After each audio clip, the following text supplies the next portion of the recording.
अब जो है ना, आज हम जो भी चैप्टर्स हैं आपके प्रीवियस, आज हम मैथ का समझ लो, अब आज का आपका आखिरी डे है, मतलब हम रिवीजन लास्ट करते हैं पूरे मैथ का, और 3 to 4 आवर्स लगेंगे हमें इसको कंप्लीट करने पूरे chapter.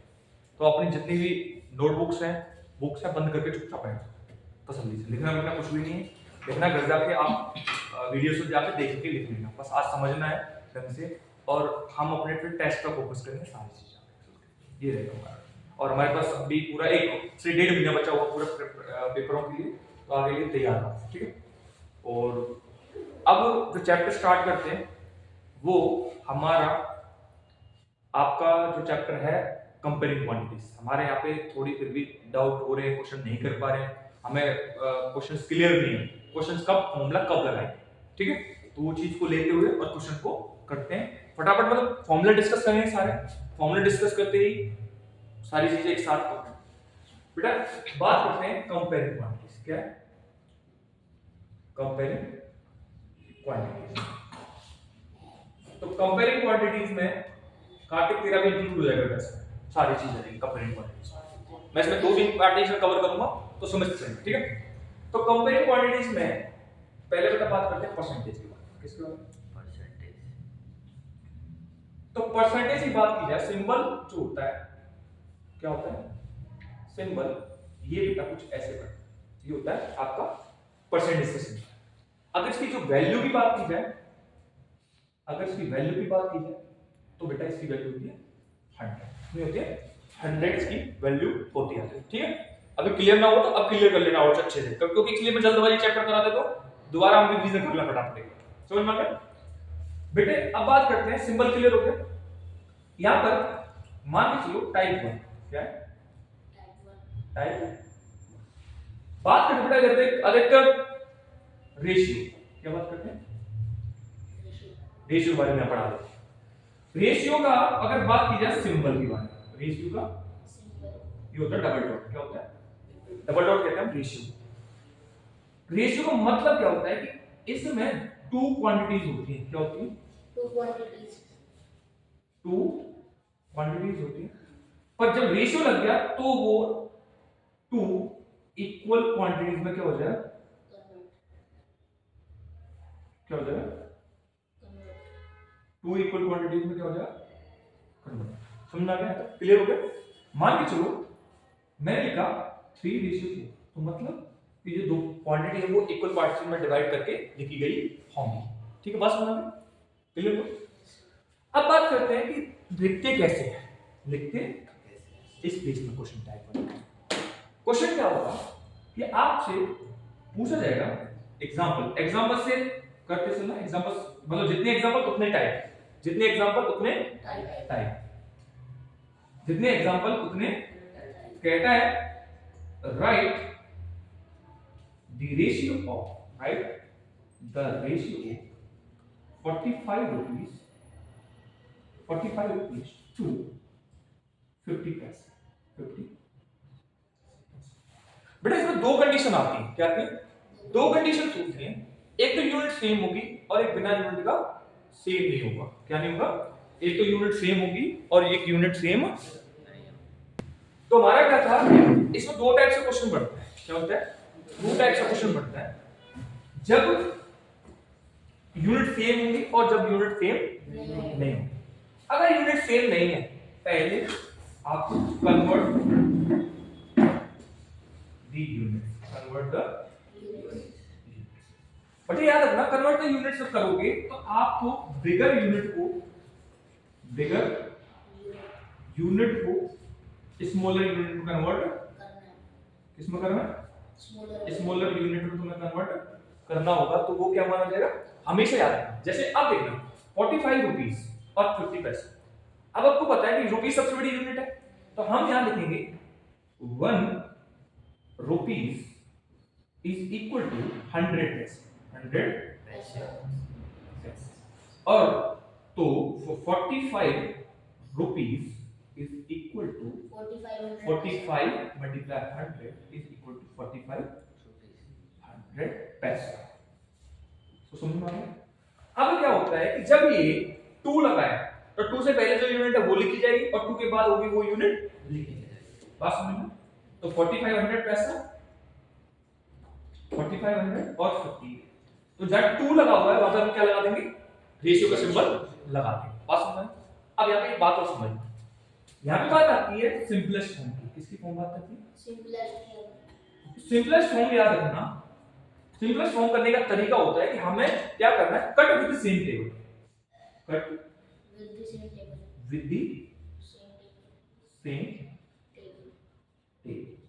Cut with the same table का अगर काटो, चाहे तुम 2 से काटो, चाहे 3 से काटो, चाहे 4 से काटो, जैसे भी काटो, पर काटना दोनों को सेम।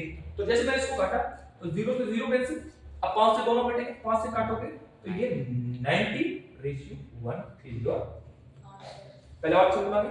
कंडीशन कितनी आएंगी, एक तो यूनिट सेम मिलेगी, अब यूनिट सेम ना मिले तो पहले क्या करना है, convert the unit into same, जो यूनिट दे रखी है बिगर से, तो अगर कन्वर्ट कर दोगे तो तुम्हारा आंसर निकल के आ जाएगा। क्लियर हो गया?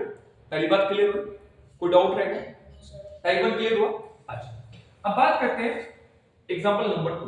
क्या बात करते हैं, ये एग्जांपल ही तुम्हारे टाइप है, एग्जांपल ही क्या है तुम्हारे टाइप। बात समझ में? बच्चों याद रखना, अब यहां पे पूछेगा फ्रैक्शन टू रेशियो। क्या पूछेगा? Fraction to ratio.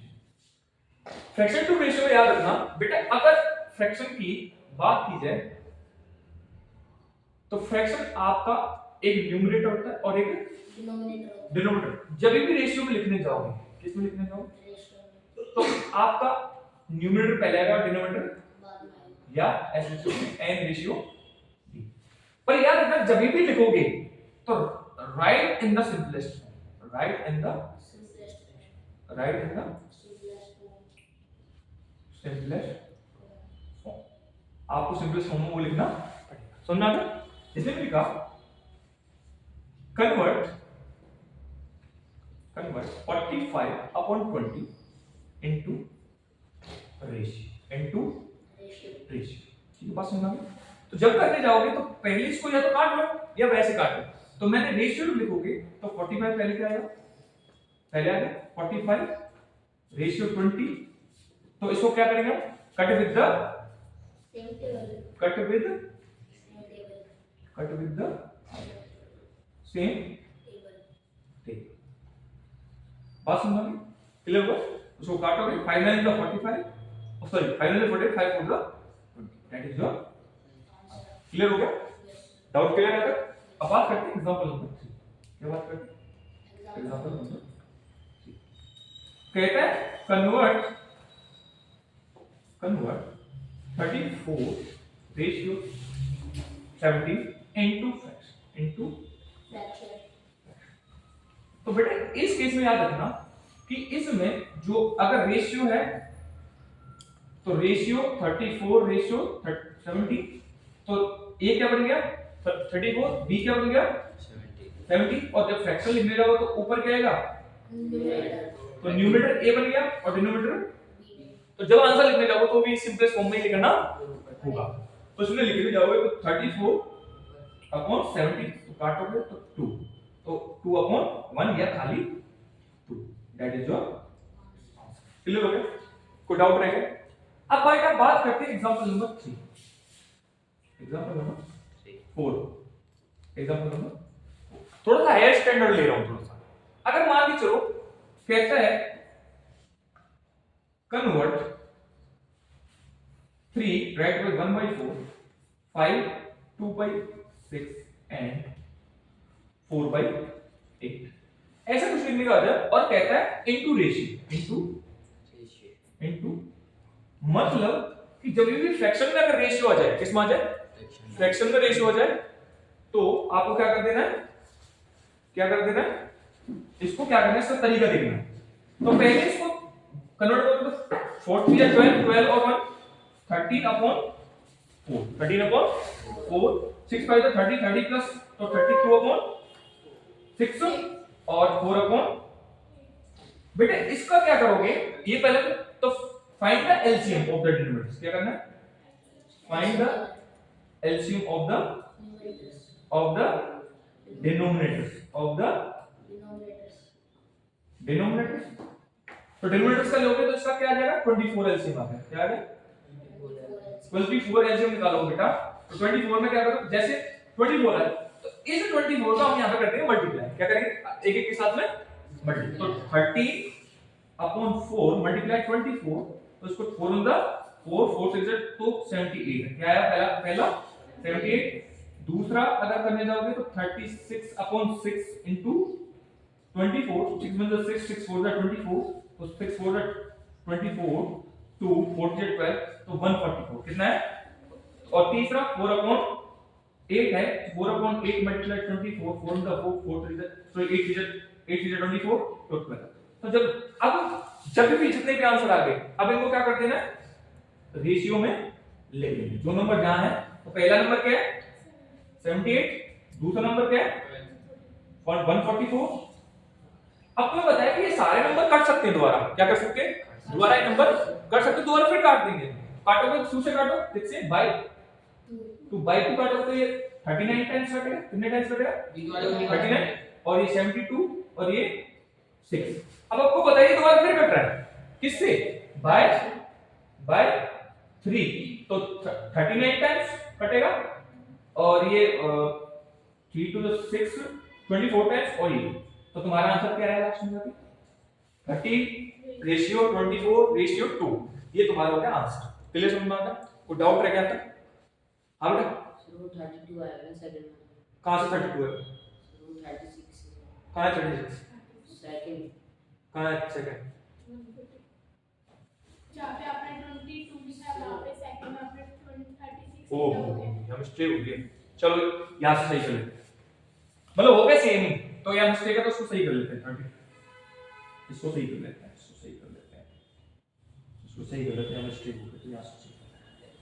ठीक है, क्या था यहां पे 32 और 4/8, तो 32 तो 32 ले लेते हैं। तो 32/6 मल्टीप्लाई 24, 6 में 6 6 4 द, तो 4 to the 8 और 4 3 the 12, तो 4/8 मल्टीप्लाई 24, 4 में 4 सॉरी 8 में 8 8 3 the 24, तो आंसर आ गया 12 इसका। तो इसको लिखोगे, रेशियो क्या बनेगा 78 रेशियो 120 रेशियो 12। तो इसको काटोगे दोबारा तो 39 64 और तुम्हारा 6, फिर अब नहीं कटेगा किसी टेबल से, अब नहीं कटेगा। तुम्हारा आंसर क्या रहेगा 39 रेशियो 64 रेशियो 6। क्लियर हो गया, कोई डाउट रह गया? बिल्कुल क्लियर हो गया है, मिटा दो यहां तक, क्लियर हो गया हो।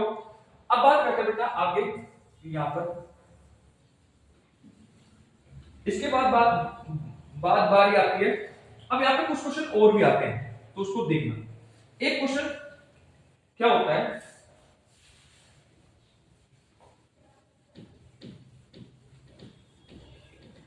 यहां पर एक पार्टीशन और पूछा जाता था कि अगर मान लीजिए चलो कोई कहता है डिवाइड, जैसे example number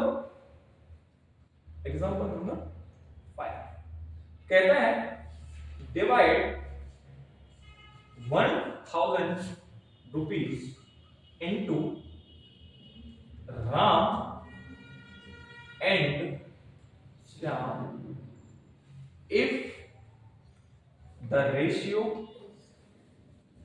of Ram and Shyam is 2:8, 2:8। तो अगर इसमें चाहे 2 रेशियो या 3 रेशियो या कितने भी रेशियो आ जाए, तो इसको दो तरीके से कर सकते हैं। एक तो x मान के कर सकते हैं, तो रेशियो x मान सकते हैं। तेरे क्वेश्चन में आता है उसमें जो एंगल वाला बेस को फंस जाएगा। तो ऐसे क्वेश्चन में क्या करेंगे, कहता है फॉर्मूला है इसका ask upon the sum of the ratio into given value. बात समझ में? तो रेशियो, तो आज पहले किसका पूछा, राम का। किसका पूछा है, तो राम की रेशियो कितना है 2, तो ऊपर लिख दिया। इन दोनों का सम कितना हो गया 10, तो 2 + 8 वैल्यू कितनी हो गई 1000 हो गया। तो इसको 2/10 * 1000 इसको काटोगे तो कट गया 0 0 कैंसिल, तो 200 रुपीस किसके बट में है, रुपीस 200 किसके बट में है क्या रामगढ़ में? अगर बात की जाए श्याम के बारे में, किसके बारे में बात की जाए? श्याम। तो श्याम के में क्या करेंगे, तो 8/10 into 1000 तो काटोगे तो बेटा ये तो 800 रुपए किसके बट मांगे? श्याम के बट में तुम्हारे आ गए। रेशियो के क्लियर हो गया? रेशियो को डाउट रह गए? अगर बात की जाए बेटा आगे, एग्जांपल नंबर 5 क्लियर हो गया। अब यहाँ पे बात करते हैं थोड़ा सा प्रोपोर्शन लेवल की। अब यहाँ पर जो है प्रोपोर्शन जो पढ़ाऊंगा, प्रोपोर्शन थोड़ा सा क्लास जो तुम्हारा चैप्टर है, चैप्टर जो 11 में भी 11 डायरेक्ट इनवर्स प्रोपोर्शन 11 है ना, तो वो यहाँ पे इंक्लूड कर रहा हूँ साथ साथ, क्योंकि इसके में भी मिला हुआ है चैप्टर, तो दोनों को कंबाइन फॉर्म में करके लेते हो, क्योंकि कई सारे चैप्टर एक साथ लेके चल रहे हैं। ठीक है, समझ में आ गया? 13 में इंक्लूड हो जाएगा इस चीज का। तो यहाँ पर रेशियो की कहानी क्लियर हो गई। रेशियो किसी को डाउट रह गया? बिल्कुल क्लियर है पाठक जी? क्लियर है? चलो अब आ जाते हैं प्रोपोर्शन की कहानी। किस पर जाओ? किसके बारे में जाओ? प्रोपोर्शन। प्रोपोर्शन में पहले छोटे लेवल से लूंगा, फिर डायरेक्ट बढ़ते बढ़ते मूव करते चलेंगे हम क्लासेस की तरफ। अगर बात की जाए प्रोपोर्शन, प्रोपोर्शन में आपका 4 टर्म्स होगी। क्या होती है? कितनी टर्म्स होंगी? 4 टर्म्स होंगी और 2 इक्वल रेशियोज होंगे। क्या होंगे? 2 इक्वल रेशियोज होंगे। रेशियो जैसे ऐसे लिख सकते हैं, A ratio B proportion C ratio D। बेटा हम प्रोपोर्शन को क्या लिख सकते हैं? प्रोपोर्शन को हम इक्वल के सिंबल में भी लिख सकते हैं। किसमें लिख सकते हैं? हम प्रोपोर्शन को क्या लिख सकते हैं? अच्छा, इसको एक तरीका ये लिखने का फॉर्मेट प्रोपोर्शन में लिखने का, दूसरा फॉर्मेट एक और है, इसको हम A/B is equal to C/D ऐसे भी हम इसको लिख सकते हैं। प्रोपोर्शन को खाली प्रोपोर्शन लिखने की समझ में आ गया? प्रोपोर्शन की कितनी टर्म होती है? प्रोपोर्शन इक्वल में चेंज हो जाएगा। हाँ, इक्वल टर्म A/B और C/D। क्लियर हो गया? अब यहाँ पे क्वेश्चन क्या पूछे जाते हैं? क्वेश्चन देखना, पहले बात करते हैं एग्जांपल नंबर 1 एक प्रोपोर्शन का। तो एग्जांपल नंबर 1 में क्या होता है? पूछा जाता है कि R2 कर लो, 2 4 8 and 12 in the proportion, in the proportion। बेटा इसको लिखने के तरीके जब भी इतने भी लिखे हुए हैं, जितने भी लिखे हुए हैं, तो उनमें लिखने का तरीका याद रखना। इनको हम दो तरीके से कर सकते हैं। पहले मैंने लिखा था, इस टर्म को याद कर लो, तो A ratio B proportion C ratio D। तो A और D को बोलते हैं एक्सट्रीम पोजीशन। क्या बोलते हैं? एक्सट्रीम पोजीशन, मतलब जो बाहर की पोजीशन वाले हैं इसको एक्सट्रीम पोजीशन, और B और C को बोलते हैं मीन पोजीशन। क्या बोलते हैं? Mean position of the proportion. Mean position of the proportion. तो प्रोपोर्शन की कंडीशन क्या कहती है कि जितना हम A और D को मल्टीप्लाई करेंगे, जितना हम A और D को मल्टीप्लाई करेंगे, उतना ही B और C का रिजल्ट आना चाहिए। मींस इसको दो फॉर्मेट में यहां लिख सकते हैं कि product of mean is equal to product of extreme. अब क्या होता है बेटे, यहां पर हम इसको एक तरीके से ये भी लिख सकते हैं, या दूसरे पॉइंट में कह सकते हैं कि product of extreme is equal to product of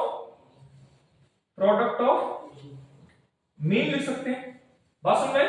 तो दोनों कंडीशन सही, मतलब तुम्हारे ऊपर डिपेंड है इधर कौन सी साइड को लिखना चाहोगे, डिपेंड दोनों पे।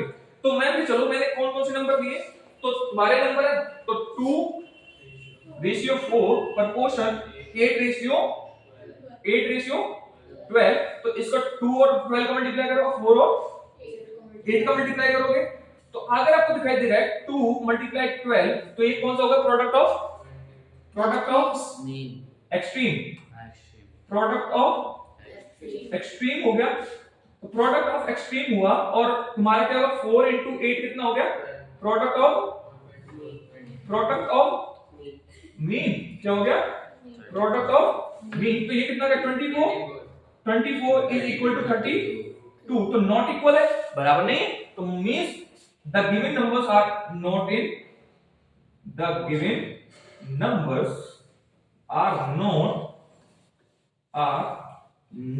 इन इन दी प्रोपोर्शन।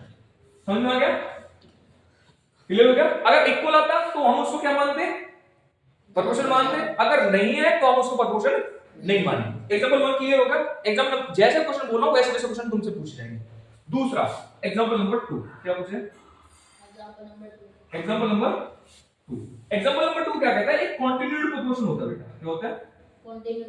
कंटीन्यूअड प्रोपोर्शन। तो बेटा कंटीन्यूअड प्रोपोर्शन में याद रखना, कंटीन्यूअड प्रोपोर्शन में 3 टर्म्स होती है। कितनी होती है? 3 टर्म्स क्या होंगी तुम्हारी? होंगी। आप भाई साहब गलती कर रहे थे क्वेश्चन में। 3 क्वेश्चन को कितनी टर्म्स होती है? 3 टर्म्स होते हैं जिसमें ए, बी और सी। कितनी टर्म हो गई? ए, बी, सी क्या हो गई? कोई 3 टर्म्स हो गई। अगर आपकी ये 3 टर्म्स हो गई शशांक, तो क्या होगा? तो इसमें जो बीच वाली है b term will be repeated.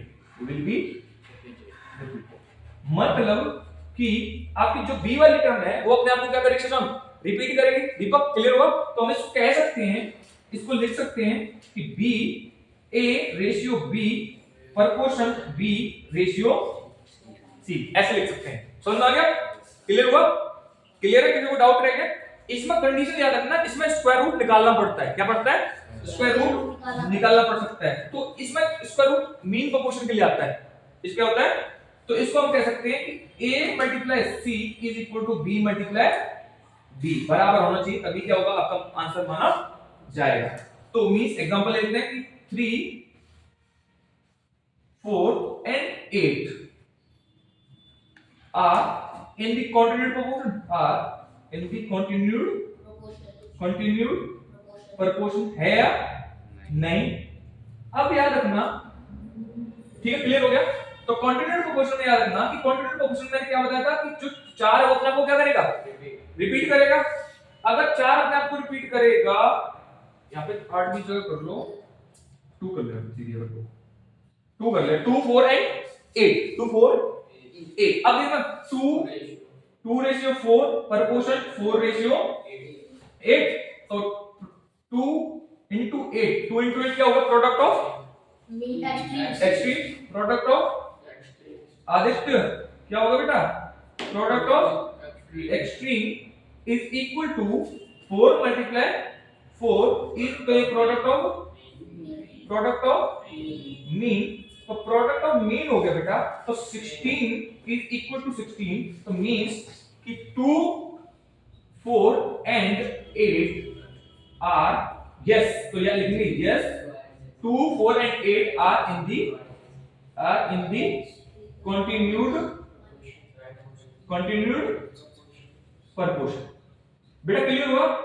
किसी को डाउट रह गया था? कंटीन्यूअड प्रोपोर्शन की कहानी क्लियर हो गई? किसी को समझ में आ गया? क्लियर है विशाल? चलो बेटा अब चलते हैं आगे।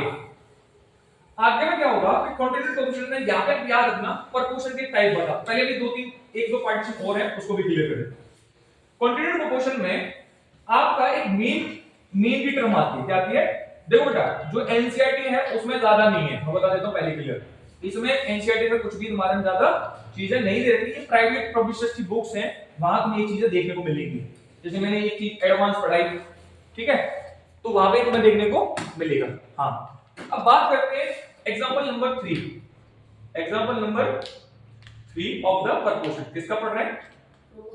प्रोपोर्शन का टर्म है।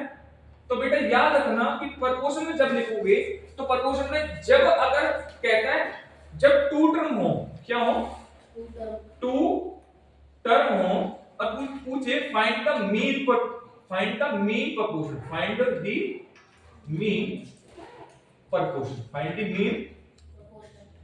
तो फाइंड द मीन प्रोपोर्शन मतलब बीच का, मतलब बी और सी निकालेंगे। किसका? बी और सी निकालेंगे। एक सीधा फॉर्मूला याद रखना, under root A multiply B. तो मैंने पूछा कि find the mean proportion of 9 and 16। Find the mean proportion of the 9 and 16। तो 9 and 16 का निकालोगे तो फॉर्मूला क्या कहता है? Mean proportion is equal to mean proportion is equal to under root a multiply b। तो a हो गया 9, ये क्या हो गया 9, b हो गया 16। तो a अगर 16 हो गया तो ये कितना हो गया 144। 144 किसका स्क्वायर रूट होता है 12 का। कितने का होता है तो 12। तो इसका मतलब मीन प्रोपोर्शन क्या होगा mean proportion is 12। Mean proportion is 12। कहानी क्लियर हुई। मीन प्रोपोर्शन की कहानी क्लियर हो गया। अब एग्जांपल नंबर 4 में एग्जांपल नंबर 4 क्या पूछेगा। एग्जांपल नंबर 4 कहता है कि find the missing proportion. Find the missing find the missing proportion. अगर आपको मिसिंग प्रोपोर्शन निकालना है मतलब चार टर्म में से कोई सी भी टर्म गायब हो जाए, मतलब चार टर्म में से कोई भी टर्म गायब हो जाए, उसको करने का तरीका क्या होता है याद रखना। ये चाहो तो देखो इसके दो तरीके हैं। अगर 6 क्लास के बच्चे हैं तो वो उसको आसानी से डायरेक्ट स्प्लिट करके कर सकते हैं, और अगर 7th और 8th के हैं तो वो हमेशा इक्वेशन बना के करेंगे। किसको करेंगे इक्वेशन बना के करो, तुम्हें तभी तुम्हें नंबर मिलेंगे, नहीं तो नंबर नहीं मिलेंगे उस चीज का डायरेक्ट। तो इसमें याद रखना जैसे मैं बोला A/B प्रोपोर्शन C/D। तो इस केस में याद रखना मान के चलो तो इसका फॉर्मूला क्या कहता है कि product of mean is equal to product of extreme. देखो बनाना सिखा देता तुमको कि बनाते कैसे सॉल्व करें। अगर मान के चलो मैंने a multiply d is equal to b multiply c। अब मान के चलो तुम्हारा a गायब है। क्या गायब है a गायब हो गया तो a निकालना है। तो जो गायब है उसको तो यही रखेंगे राइट हैंड साइड पे, लेफ्ट हैंड साइड पे सॉरी लेफ्ट हैंड साइड पे। अगर यहां d मल्टीप्लाई में है, d मल्टीप्लाई में उस साइड में जाके किसका हो जाएगा b multiply c upon d। Divide कर लेता है। इक्वेशन को रूल पता है ना, इक्वेशन पढ़ाए थे। अगर आपका मान के चलो d गायब है तो b multiply c upon a, और अगर आपका b निकालना है, क्या निकालना है b, तो a multiply d upon c, और c निकालना है तो a multiply d upon b। Clear हो गया। ये यहाँ पे कहानी क्वेश्चन पूछेगा, कोई भी मिसिंग होगा तो ये डायरेक्ट कर सकते हो। जहां जो मिसिंग है वहां पे हम क्या मान लेंगे x मान लेंगे, डायरेक्ट कर सकते हैं। इसको ज्यादा कोई समझाने की कोई क्लैरिफिकेशन की जरूरत नहीं। अच्छा याद रखना इसके बेस पर क्लास 8 में क्या आता है, इसके बेस पे याद रखना बेटा आपका प्रोपोर्शन यहाँ पे 2 टाइप का बनता है। क्या बनता है क्लास 8 में यहाँ क्वेश्चन बनता है कि कितने टाइप का प्रोपोर्शन होता है। बेटा यहाँ पे 2 टाइप का प्रोपोर्शन बनेगा, एक तो डायरेक्ट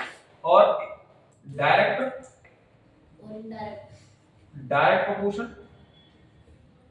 और एक होता है बेटा इनवर्स प्रोपोर्शन। डायरेक्ट प्रोपोर्शन और inverse proportion, direct proportion and inverse proportion. बेटा डायरेक्ट प्रोपोर्शन याद रखना कि अगर मान के चलो कोई क्वांटिटी है तो डायरेक्ट तो कोई प्रोपोर्शन के टर्म पढ़ रहे हैं तो प्रोपोर्शन में कितनी टर्म होंगी, प्रोपोर्शन टर्म कितनी होंगी, प्रोपोर्शन टर्म कितनी होंगी, कितनी टर्म होंगी 4 टर्म होंगी। अगर 4 बेटे अब आपका डायरेक्ट प्रोपोर्शन और इनवर्स प्रोपोर्शन 2 कैटेगरी थी। अब आपको पता है कि a ratio b proportion c ratio d। अगर ये टर्म है तो आपको पता है कि यहां पे a ratio b proportion c ratio d। अगर मान के चलो a रेशियो b की क्वांटिटी, a रेशियो b की क्वांटिटी अगर इंक्रीज कर रही है, क्या कर रही है इंक्रीज कर रही है, तो c रेशियो d की क्वांटिटी भी क्या करेगी इंक्रीज कर देगी। क्या कर देगी इंक्रीज करेगी। अगर मान के चलो पहली कंडीशन, दूसरी कंडीशन कहती है कि अगर a रेशियो b की क्वांटिटी अगर डिक्रीज कर रही है, क्या कर रही है, तो c रेशियो d की क्वांटिटी भी क्या कर देगी डिक्रीज कर देगी। बात समझ में? ये 2 कंडीशन है। अगर कोई भी चीज कांस्टेंट है, कोई चीज क्या है कांस्टेंट है, तो कांस्टेंट भी डायरेक्ट प्रोपोर्शन की कैटेगरी में आती है। कांस्टेंट कहीं भी लगता है तो समझ लेना वो किस कैटेगरी में चला जाएगा डायरेक्ट। बच्चों अब बात करते हैं a रेशियो b। अगर इसकी पहली क्वांटिटी कहते हैं a रेशियो b और c रेशियो, अगर a रेशियो b की जो क्वांटिटी है, क्या है a रेशियो b की जो क्वांटिटी अगर डिक्रीज कर रही है, क्या कर रही है डिक्रीज कर रही है, तो C/D की जो क्वांटिटी है वो इंक्रीज कर जाएगी। क्या कर जाएगी? इंक्रीज कर जाएगी। इंक्रीज कर जाएगी। दूसरी कंडीशन कहती है कि अगर A/B और C/D, तो A/B की क्वांटिटी कहता है कि अगर A/B की क्वांटिटी अगर आपकी इंक्रीज कर रही है, क्या कर रही है? इंक्रीज कर रही है, तो भैया आदित्य तुम्हारी जो C/D की क्वांटिटी क्या कर देगी? क्या करेगी? डिक्रीज। क्या कर देगी? डिक्रीज कर जाएगी। अब याद रखना कि भाई आइडेंटिफाई कैसे करेंगे सर? भाई आइडेंटिफाई डायरेक्ट प्रोपोर्शन को और इनडायरेक्ट प्रोपोर्शन को कैसे आइडेंटिफाई करते हैं? बेटा देखो, इनवर्स की कुछ आइडेंटिफिकेशन है। इनवर्स की क्या है? इनवर्स की आइडेंटिफिकेशन है, उसको आइडेंटिफाई कर पाओगे। और जो डायरेक्ट प्रोपोर्शन है उसको थोड़ा सा आसानी से आप पता कर सकते हो। अगर बेटा बात करें पहला work and time, work time, ठीक है, वर्क एंड टाइम है तो हमारा इनवर्स प्रोपोर्शन की कैटेगरी में चला जाएगा। दूसरा time and distance, time and distance, अगर time and speed, time and speed, ये किसी कैटेगरी में है? इनवर्स की कैटेगरी में। अब क्या है, कुछ और आइडेंटिफाई है। मान के चलो कोई लेबर वर्क कर रही है, लेबर वर्क कर रही है, तो लेबर अगर ज्यादा यूज करेंगे, लेबर अगर ज्यादा यूज करेंगे तो टाइम क्या लगेगा? कम। और अगर टाइम और लेबर कम लगाएंगे तो टाइम क्या लगेगा? ज्यादा। तो आप एक दूसरे का अपोजिट आ रहे हैं, इनवर्स कह सकते हो अपोजिट। अगर आपने पता है कि अगर मान के चलो मैं एक 600 किलोमीटर का कोई डिस्टेंस है, 600 किलोमीटर की अगर मैं 40 किलोमीटर की रफ्तार से जाऊं, किसकी रफ्तार से जाऊं? 40 किलोमीटर की रफ्तार से जाऊं तो मुझे 15 घंटे लगते हैं। कितने घंटे लगते हैं? अरे भाई अगर मैं इंक्रीज कर दूं 40 की जगह उसको स्पीड को 60 कर दूं तो घंटे क्या हो जाएंगे? कम हो जाएंगे। तो सीधे सीधे समझ में आ रहा है। और फिर टाइम से स्पीड क्लियर हो गया। दूसरा बेटा फूड का केस क्या होता है? फूड का केस। तो फूड का केस क्या कहता है कि मान के चलो यहां पर मैंने 10 यहां कार्टिक विशाल और ये सारे बैठे हुए, अरे मान के चलो तुम 3 4 5 7 और 9 बंदे हो तुम। अब 9 बंदों को अगर खाना है वो 10 दिन के लिए, 9 बंदों का खाना कितने दिन के लिए? 10 दिन के लिए। अगर मैं मान के चलो यहाँ पे सुमित और चाउमीन को शामिल कर लूं, सुमित और चाउमीन को शामिल कर लूं, सुमित और चाउमीन को शामिल करके कितना हो गया? 11। अब 11 9 बंदे का था तो वो कितने दिन के लिए था? 9 बंदे के लिए 10 दिन का था। अगर 2 बंदे बढ़ गए तो डे क्या हो जाएंगे? कम, क्योंकि खाना कम चलेगा। तो ऑब्वियसली वाला फूड वाला केस किसमें जाएगा?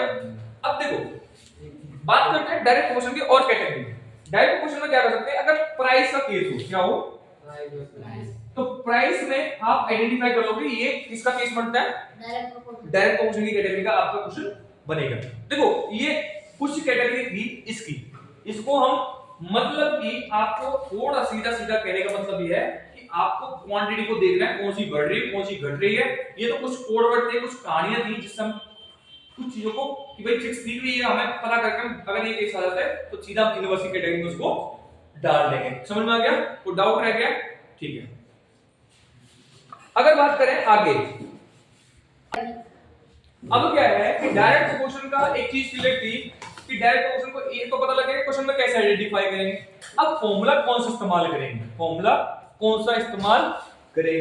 तो फॉर्मूला दो तरीके से लिखा जाता है। किसका? डायरेक्ट प्रोपोर्शन का। किसका? डायरेक्ट प्रोपोर्शन का जो फॉर्मूला है वो दो तरीके से यूज करा जाएगा। पहला फॉर्मेट लिख सकते हैं कि x1 ratio y1 is equal या प्रोपोर्शन x2 रेशियो y2। ठीक है, एक तो तरीका ये हो गया। दूसरा हम इसको दूसरा और ले सकते हैं x1 upon y1 is equal to x2 upon y2। ठीक है, तो मिसिंग निकालना तुम सबको आता है, कोई दिक्कत तो नहीं होगी। अगर निकाला बता दो साथ साथ। मान के चलो मुझे क्या निकालना है? x1 निकालना है। क्या निकालना है? तो फॉर्मूला हो जाएगा x2 upon y2 into y1। अगर मान चलो x2 निकालना है, क्या निकालना है? x2 निकालोगे तो x1 upon y1 into y2। समझ आ गया? क्लियर हो गया? अब x1 y1 हो गया। अगर बात की जाए आपको निकालना है y1, क्या निकालना है? y1 अगर निकालोगे तो x1 upon x2, x1 upon x2, ठीक है y1 निकालो ना, x1 upon x2 multiply y2, multiply y2। और अगर आपको y2 निकालना है, क्या निकालना है? y2 निकालोगे तो x2 upon x1 multiply y1। तो ये चार फॉर्मूले के क्वेश्चन क्लियर हो गए। Formula number 1, formula number 2, formula number 3, formula number 4। समझ में आ गया? क्लियर हो गया? अगर मान के चलो इनवर्स प्रोपोर्शन का पता करना है, क्या करना है? इनवर्स प्रोपोर्शन का करना है। तो इसको कैसे करें? तो इनवर्स प्रोपोर्शन की कैटेगरी में याद रखना, आपका जो फॉर्मूला बनेगा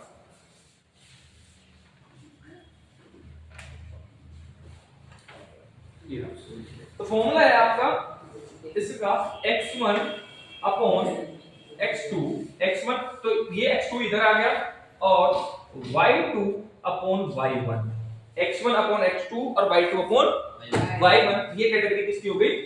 तो इनवर्स फॉर्मूला पहला फॉर्म में लिख सकते हैं, दूसरा इसको ऐसे लिख सकते हैं x1 ratio x2 ratio y2 ratio y1। तो क्लियर हो गया? या तो किसी को डाउट रहा है तो चारों टर्म में से अगर मान चलो इसको तरीके से लिखने दो, यहां से ऐसे कर सकते हो, कोई भी टर्म इस तरीके से फॉर्मूला निकाल सकते हो बेटा। मान चलो x1 निकालना है, क्या निकालना है?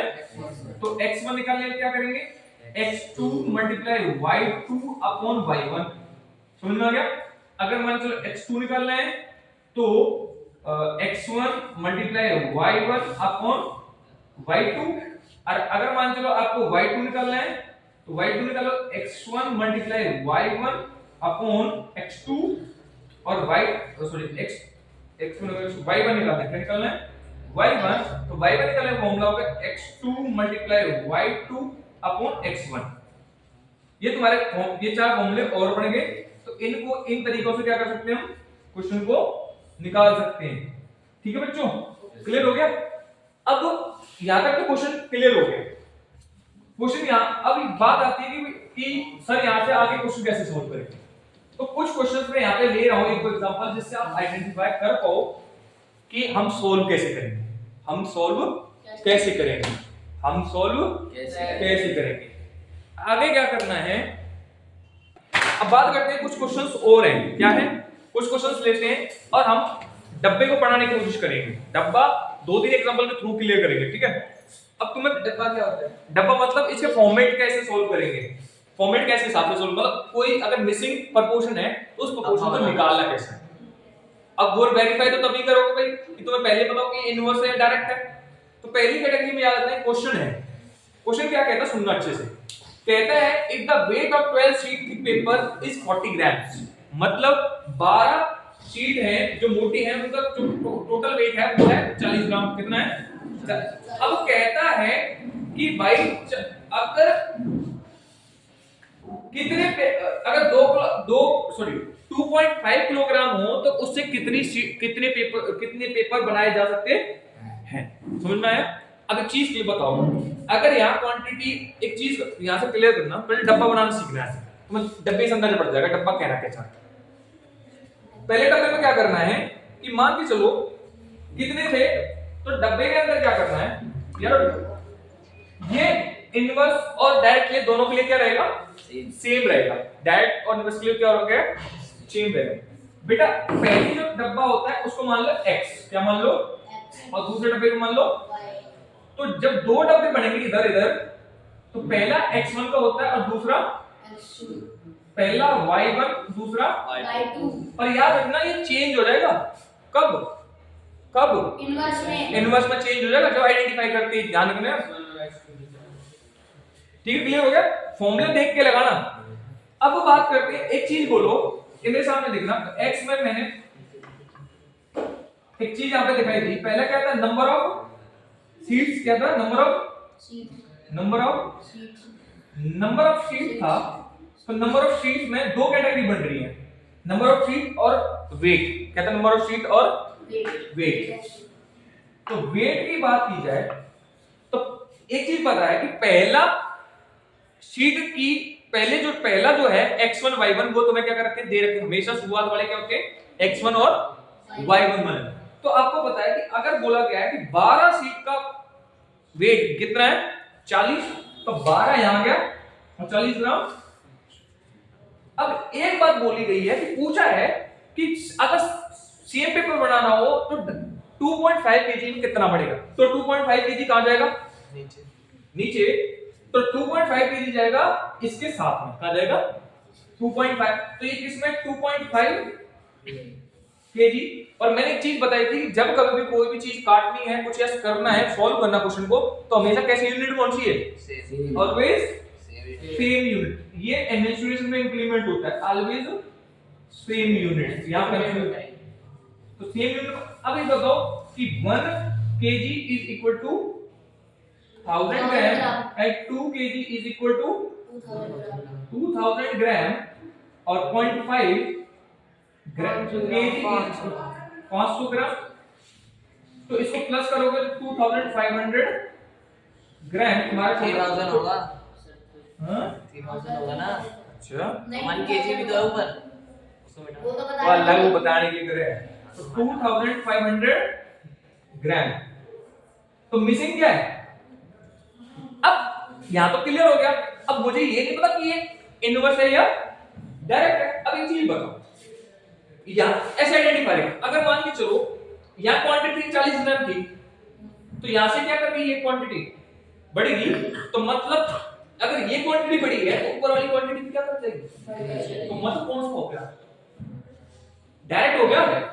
ऐसे आइडेंटिफाई करें, मतलब डब्बा सेट होगा, डब्बे में देखो कि दोनों यूनिट क्या कर रही है, दो यूनिट सेम दिखाई दे, अगर दोनों यूनिट बढ़ रही है तो ऊपर वाला बढ़ जाएगा, अरे एक घट रहा है तो क्वेश्चन देखते ही दिख जाएगा आपको। अब देखो तो यहां पे मिसिंग क्या है, मिसिंग क्या है, x2 गायब है, क्या गायब है, x2 का फॉर्मूला क्या है, तो x2 का फॉर्मूला है x1 अपॉन x2 का फॉर्मूला है x2 का फॉर्मूला है x1 upon y1 into y2 y2। तो x1 कितना है, x1 है तुम्हारा 12 और y1 कितना है, कितना है, कितना है 40 और y2 निकाला, y2 कितना है 2500 ग्राम।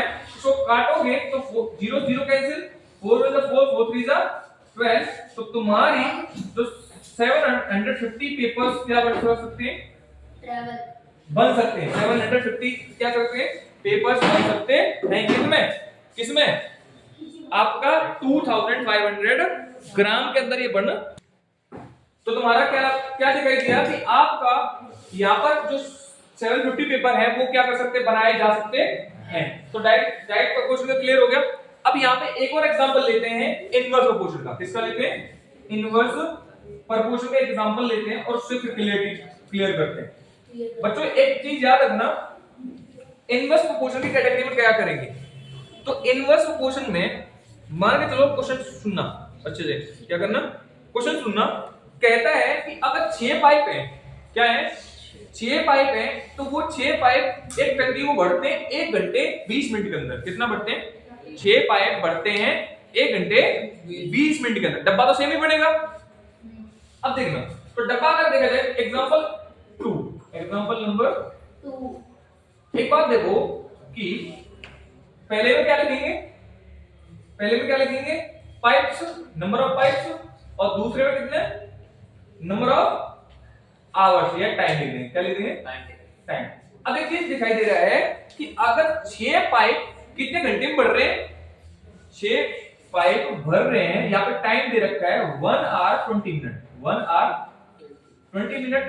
अब बेटा एक बात बताओ, इनको सॉल्व करने में तो आसानी नहीं होगी, तो इसको क्या करेंगे हम, मैंने अभी थोड़ी देर पहले बताया था कि आवर को हम किस में कन्वर्ट कर देंगे, मिनट में। तो 1 hour is equal to 60 minute, 60 minute, और आपका एक 20 मिनट्स और बचे, तो 60 minutes plus 20 minutes is equal to 80 minutes. बन गया, क्या बन गया 80 मिनट्स। बेटा एक बात बताना कि अगर 6 पाइप अगर उसको 80 मिनट में भर रहे हैं, अब एक बात बताओ कि वो कह रहा है कि 5 पाइप कितने मिनट में भरेंगे, 5 पाइप कितने, एक चीज दिखाई दे रही है, वर्क से रिलेटेड नहीं दिखाई दे रहा, काम से रिलेटेड है। अगर काम हो रहा है तो काम होने में क्या हो रहा है, काम होगा तो क्या दिखाई देगा, कुछ चीज, तो सीधे सीधे इनवर्स प्रोपोर्शन की कैटेगरी में जाता है, बताया भी था मैंने। तो अगर पूछा है तो 5 पाइप कितने, तो अगर पाइप हमने घटा दिए टाइम हमें क्या लग जाएगा, ज्यादा। पाइप हमने घटा दिए 6 से 5 कर दिए, तो पाइप घटाए तो टाइम कितना हो जाएगा, ज्यादा। और टाइम ज्यादा हुआ मतलब एक दूसरे अपोजिट है, अपोजिट है तो क्या मानेंगे उसको, इनवर्स। तो इसका मतलब गायब कौन सा है।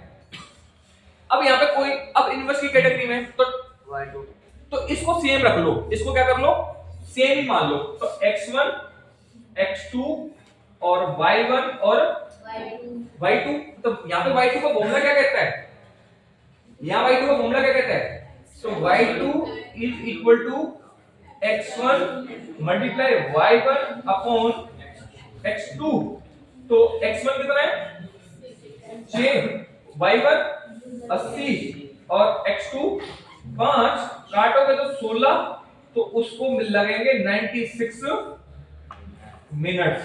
क्या लगेंगे 96 मिनट्स और 1 आवर और 1 आवर और 1 आवर 36 मिनट, 1 आवर 36 मिनट उसको टोटल लगेंगे, 1 आवर और 36 मिनट उसको लगेंगे। क्वेश्चन क्लियर हुआ, इनमें प्रोपोर्शन में कुछ डाउट रह गया हो, ठीक है। तो प्रोपोर्शन क्लियर करना सीख जाओ। और क्या कह रहा पता, सर y1 और y2 के बाद भी वो कंटिन्यू हो रहा है, तो कंटिन्यू का केस में याद रखना कि इसमें पहले आपको एक मान के चलो एक डब्बा बॉक्स बढ़ता जा रहा है, डब्बा बढ़ता जा रहा है, तो डब्बे में पहली मिसिंग दे रखी होगी, तो पहले ये चीज देखो कि वो इनवर्स में है या डायरेक्ट में है। तो अगर इनवर्स में है तो सेम फॉर्मूला लगा के वो जो वैल्यू, जो डब्बा खाली है वो डब्बे को निकाल लेंगे। जब वो डब्बा निकल जाएगा तो पीछे वाले डब्बे को क्या कर देंगे, जो पीछे वाले डब्बे के x1 y1 है उनको लीव आउट कर देंगे और आगे वाले डब्बे को फिर x1 y1 मान लेंगे। फिर नेक्स्ट वाले को देखेंगे भाई कौन सा गायब है, तो ये करना है, समझना क्या।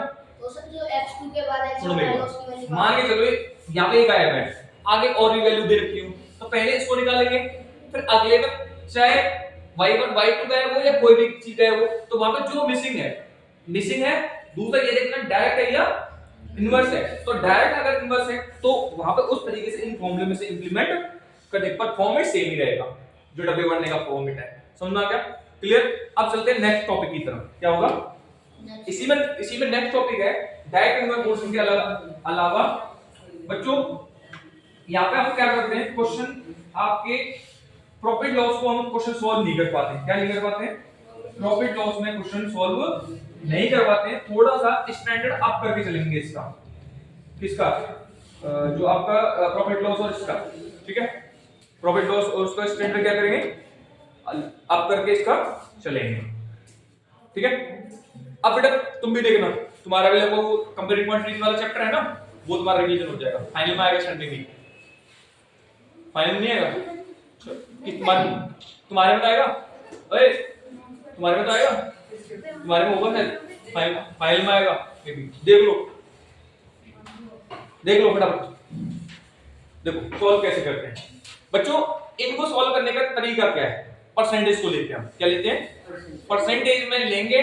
परसेंटेज में पहले चलते हैं प्रॉफिट लॉस की तरफ, क्या करते हैं, प्रॉफिट लॉस की तरफ पहले परसेंटेज को लेते हैं, परसेंटेज से रिलेटेड परसेंटेज। तो परसेंटेज की मैंने वैल्यू बताई थी, अगर प्रतिशत की जो वैल्यू है वो कितनी होती है 100। अगर परसेंटेज की वैल्यू अगर 100 है तो 100 है तो यहां से क्वेश्चंस बनना शुरू हो जाएंगे। पहला फॉर्मेशन आता है एग्जांपल नंबर 1, क्या आता है एग्जांपल नंबर 1। एग्जांपल नंबर 1 कहता है कि convert 5% into fraction, 5% into fraction. तो इसको याद रखना, तो given number of the percentage, given number of the percentage upon 100 समझ में आ गया, क्लियर हुआ, कोई डाउट रह गया। तो यहाँ पे हम लिखेंगे 5 अपॉन 5/100 काटोगे तो 1/20 ये होगा तुम्हारा आंसर। क्लियर हो गया बच्चों? अब इसका एग्जांपल नंबर 2 क्या हो गया? एग्जांपल नंबर 2 कहता है कि convert 2 right by 3/4 into percentage into percentage। बेटा याद रखना, तो गिवन अगर मान के चलो इसमें दो कंडीशन आती है, क्या आती है? दो कंडीशन होती है कि अगर मान के चलो पहले इसको लेते हैं तो इसको कन्वर्ट करोगे 4 to the 8 और 8 और 3 11 अपॉन, बच्चों ये परसेंटेज में कन्वर्ट करना है। किसमें कन्वर्ट करना है? तो परसेंटेज में कन्वर्ट करना है तो जो मल्टीप्लाई 100 है ना वो हम इस डिनोमिनेटर के साथ कर देंगे। किसके साथ कर देंगे? तो 11 अपॉन क्या हो गया 400%। ये होगा तुम्हारा आंसर। एग्जांपल नंबर 3 क्या हो गया? एग्जांपल नंबर 3 कहता है कि कन्वर्ट 3/2 into परसेंटेज अच्छा परसेंटेज में कन्वर्ट करना है ना, तो गलत हो गया, सॉरी मिस्टेक हो गई, ये यहां पे मिस्टेक है। ये परसेंटेज नहीं उसका तो परसेंटेज नहीं करना, परसेंटेज मल्टीप्लाई होगा। देखो यहां पे क्या है कि आपका 2 right by 3/4 इसको मल्टीप्लाई करो कितना 4 to the 8 तो 11/4। तो फॉर्मूला बनता है कि गिवन फ्रैक्शन क्या होगा? Given fraction into percentage, given fraction into sorry 100 into given fraction into 100। तो गिवन फ्रैक्शन कितनी 11/4 इनटू 100 तो 4 बन 425 जा 100 इसको काटो तो इसको मल्टीप्लाई करोगे 11 से तो 25 बन जा 25 25 बन जा 25 और 2 और आपका वो है तो 27% 275% आपका टोटल बढ़ जाएगा। क्लियर हो गया? यहां तक कोई डाउट रह गया? यहां तक किसी को डाउट है? जो फ्रैक्शन में है फ्रैक्शन को सेम लिखेंगे और मल्टीप्लाई बाय 100 हम वहां पे कर देंगे तो आपका क्या होगा? परसेंटेज में कन्वर्ट हो जाएगा। अब बात करते हैं एग्जांपल नंबर 3 के बारे में। किसके बारे में?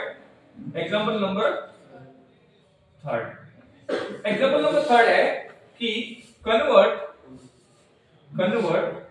3/4 into percentage तो उस केस में याद रखना कि पहले जो रेशियो है उसको किस में लिखेंगे? इस रेशियो को लिखेंगे फ्रैक्शन में। तो 3/4 तो इस कंडीशन में आ गया तो इसको लिखेंगे तो मल्टीप्लाई 100 तो काटोगे इसको 25 टाइम्स तो 75% तुम्हारा क्या हो गया? आंसर आ गया। ठीक है? क्लियर हो गया बच्चों? अब बात करते हैं आपका अगर परसेंटेज दे रखा है, कोई फ्रैक्शन में है, फ्रैक्शन परसेंटेज है और फ्रैक्शन परसेंटेज को सिंपल फ्रैक्शन में कन्वर्ट करना है। क्या करना है? देख क्या कहता है कि 3 right by 2/4% into फ्रैक्शन मतलब कि आपको दिखाई दे रहा है कि वो फ्रैक्शन में तो ऑलरेडी है पर परसेंटेज साथ लगा हुआ है। क्या है? परसेंट। अगर जो परसेंटेज नहीं लगा होता और परसेंटेज में कन्वर्ट करते तो मल्टीप्लाई 100 कर देते, यहां पे मल्टीप्लाई 100 कर देते सीधा। अब परसेंटेज लगा हुआ है ऑलरेडी तो क्या करेंगे 3 right by 2/4 तो पहले इसको सॉल्व कर लो तो 4 दिया 12 और 14/4 14/4 आ गया। तो अब इसमें हम मल्टीप्लाई जो a है ना परसेंटेज तो इसका नीचे से करेंगे मल्टीप्लाई डिनोमिनेटर के साथ तो कितना हो जाएगा 14/400 को काटोगे तो 7/200 आपका आंसर हो जाएगा। समझ में आ गया? कोई डाउट रह गया यहां तक? तो एग्जांपल नंबर 3 और एग्जांपल नंबर 4 क्लियर हो गया? क्लियर है? अगर मान के चलो किसी डेसिमल को क्या करना है? किसी डेसिमल को मैंने कहा कन्वर्ट 0.005 into परसेंटेज तो बेटा इस केस में याद रखना तो गिवन डेसिमल क्या होता है? Given decimal into 100 given decimal into 100 तो मल्टीप्लाई करोगे तो 0.005 into 100 तो डेसिमल 2 डिजिट इधर जाएगा तो 0.5% क्या हो जाएगा पॉइंट, ये वो तुम्हारा आंसर। क्लियर हो गया? तो डेसिमल क्या आपको मल्टीप्लाई में। अब एग्जांपल नंबर 5 के बाद में एग्जांपल नंबर 6 क्या होता है? एग्जांपल नंबर 6, तो एग्जांपल नंबर 6 कहता है कन्वर्ट डेसिमल परसेंट